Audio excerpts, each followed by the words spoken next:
Melodia românilor plecați. Banii vin și banii pleacă, anii trec și nu-i mai ei.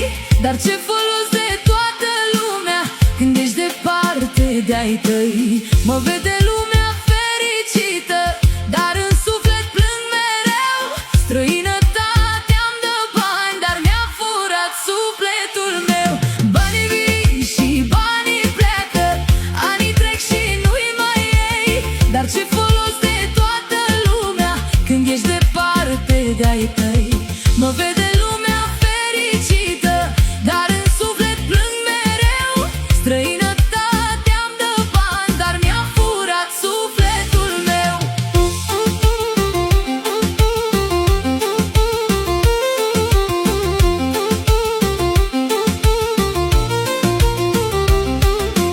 Am plecat de lângă ai mei cu lacrimi și cu dor, să-mi găsesc un rost în lume și un viitor mai ușor. Toți mă văd zâmbind pe stradă și spun că merge bine, dar nu știu câte nopți mă doare dorul dus cu mine.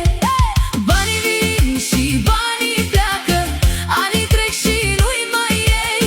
Dar ce folos de toată lumea când ești departe de-ai tăi?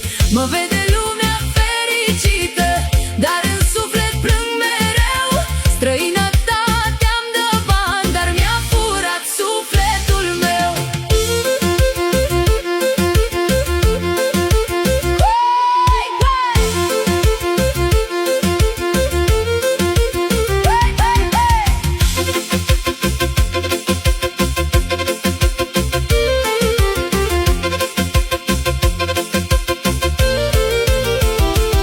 Muncesc din greu în fiecare zi și trag fără să mă las, dar mi-e dor de vocea mamei și de liniștea de acasă. Când mă sună și mă întreabă, fata mea, când ai să vii? Îmi ascund iar lacrimile și răspund curând mamei. Banii vin și banii pleacă, anii trec și nu-i mai ei. Dar ce folos de toată lumea când ești departe de-ai tăi? Mă vede lumea fericită, dar în suflet plâng mereu. Străinătatea-mi dă bani, dar mi-a furat sufletul meu. Poate mâine, poate în vară Dumnezeu mă va ajuta să mă întorc chiar lângă cei dragi și să-mi găsesc liniștea.